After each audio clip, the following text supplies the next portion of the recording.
Good afternoon, viewers. My name is Anyezi Precious, and I am here at the Technical and Entrepreneurship Center of the University of Ilorin, the Better by Far University. We are here at the location to interview a trainer, the trainer for male native garment making. So shed more light on this center is a place where Unilorin train her students, a 300 level students in particular, for the future, life after graduation. And we are here live. Please stay tuned because there is a lot to learn from this brief interview with one of the trainers. Thank you. Good afternoon, viewers. My name is Blessing Ijoma Anthony, and I am here with my partner. My name is Anezi Precious, a 300 level student of the Department of Performing and Films Arts. We are here as trainees to interview a trainer, and he is the trainer for male native garment making. So, sir, please could you kindly introduce yourself to? Yeah, thank you very much. My name is Tiamiyo Akim. I'm a senior technologist at the Department of Technical and Entrepreneurship Center of University of Ilorin, where I teach students on male native garments. Thank you very much, sir. So viewers would like to brief you on what this course is all about. It's called GSC 301. The GSC stands for Graduate Self-Employment. It is a course in the University of Ilorin, a compulsory course for every 300 level students of the university. And this course is specially to train the students for life after graduation, to equip us for graduation. That is after graduation, before white collar jobs come. We want to train us on some skills that will be very useful to us after graduation. That is what this course is all about. And me and my partner here, we are under the content creation and YouTube blogging, and as we all know, content creation is a very lucrative business in the world right now, where we create content and get paid when we are verified. So we are here with the trainer of male native garment making, like we said earlier. I would like to ask you a few questions, sir. Please, do we have the audience to do that? Thank you very much, sir. So the first question I would like to ask is, are you a lecturer in the university, or you're just a trainer for this particular course, sir? Well, thank you very much. I'm a technologist who trains students on how to sew, how to make garments. So I'm a technologist, a senior technologist in the department. So I've been here for almost 8 years now, and I've been training students year to year. So that's all I do. So thank you very much, sir. So in the course of training these students, sir, we would like to know, what challenges do you face training these students? Is it very convenient for you?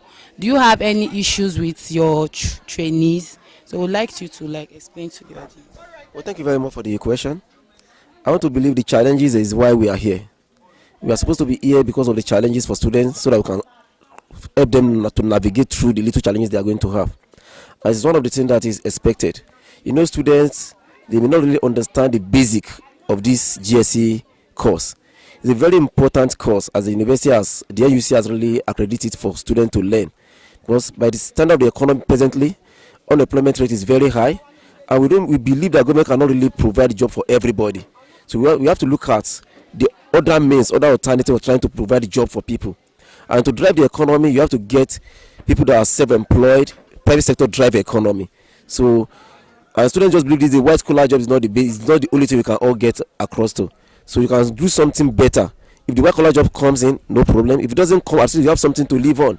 So these are the reasons. So the challenges is trying to educate students and letting them to know better, that they should learn something that is going to make life more easier, better than where they are now, even after graduation. So we thank God we have been trying to do that, and they are learning. Some will even still come after the skill that they want to learn further to understand what the skill is all about, and they are doing good.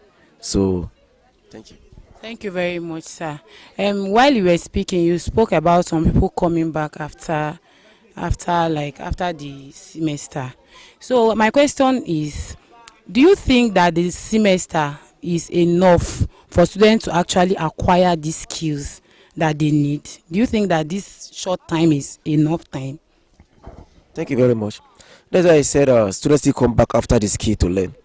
The skill is just a first semester course of 300 level, and as you all know, learning fashion go beyond just 2 hours within a week for just 3 months. It's not possible. You cannot learn everything. But what is expected of us as a trainer is to train students to understand the basic of fashion, to encourage them, let them see the opportunities that is in the fashion industry. So thereby, by the time they learn something within the short time from you, they will feel the urge will be there for them to come back and learn further. Where they are going to have time during the break, during their holidays, during their leisure time at the school, their free classes, they will come back.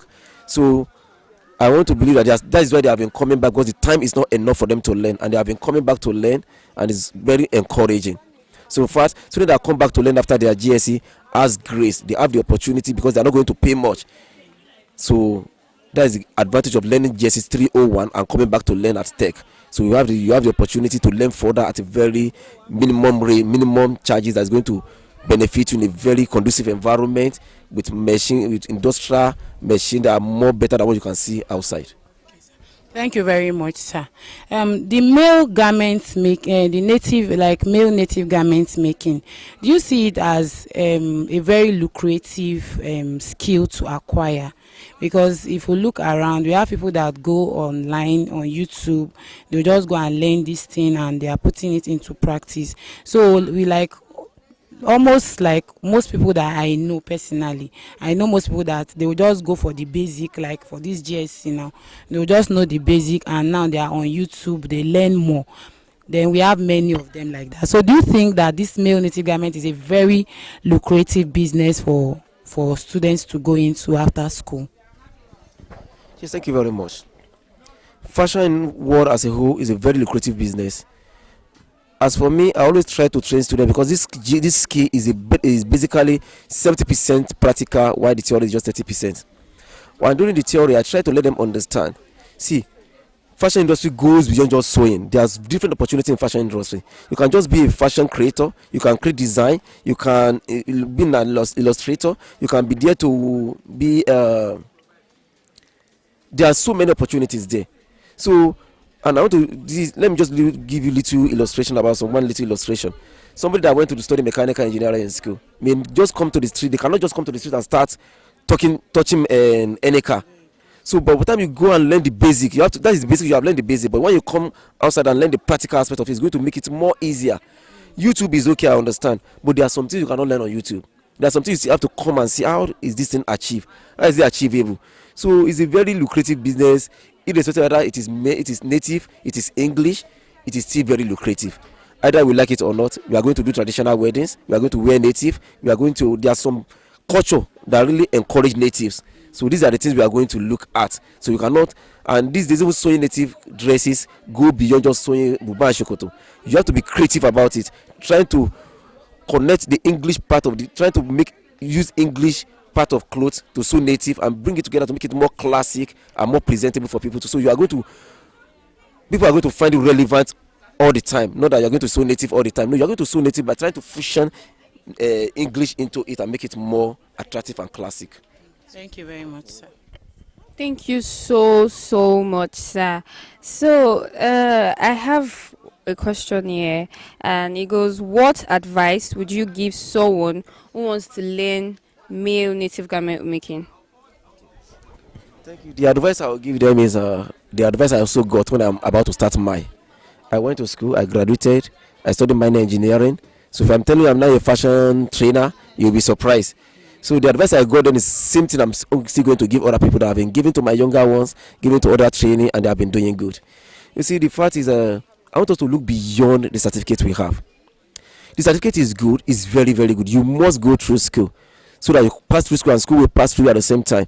So I would advise everybody to just look at it as if encourage yourself, challenge yourself, and that commitment that you can learn, because we look at it as if fashion is something very difficult to measure, to cut, to sew.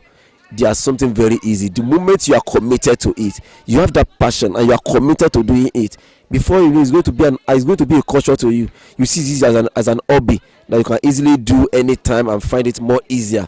But believe me, nothing is easy in this world. You have to work hard to get what you want. So that is the advice: is just be committed, be focused, be creative, and the sky is going to be the beginning, not the limit. Thank you very very much, sir. Thank you so much. Thank you so much, sir. So one last question, sir. What mistake should beginners avoid when learning the skills? Thank you. I would say the only mistake, because it is born, and learning is born with mistake. If you don't make mistake, that means you are not learning. The more mistake you make, the more learning you are. But see, the commitment is what really matter. Don't be scared to fall. But if you don't fall, you are not going to work. All you have to do is just don't be deterred, don't be discouraged, be committed. So whatever the mistake that comes around, you think it to change it to designs. As a fashion designer, if you are working, you made a mistake. In fact, sometimes when you made a mistake, it turned out to be one of your best creation, because if you are creative, turn your mistake to creativity, and it's going to be something that's going to make you better, and even going to make you better. So don't be scared to make a mistake when you are doing fashion designing. Go on, do your mistake. When you do a mistake, but be creative about it, then before you know it, you are there. So that's just the advice I'm going to give all the learners, that you can do better by trying to avoid mistake, by trying to, when the mistake comes in, take the mistake, take it as a challenge, and you can do better. Thank you very much for your time. We really appreciate the audience giving us for this interview. Viewers at home, I hope you have learned one or two things from this video. Whatever you have passion for, go after it, and wherever you find yourself, because sometimes we figure out that it is not the skill that students want to go for that they end up picking at the end of the day, probably because the place is filled. But wherever you find yourself, make the most of it. Take it as an advantage to learn new things. Probably you are a fashion designer, and you find yourself in hairdressing. Take the advantage and make use of it to your own advantage, because no knowledge is lost, no knowledge is a waste. So wherever you are, make the most of it. Until we see you next time, thank you very much for watching. Goodbye.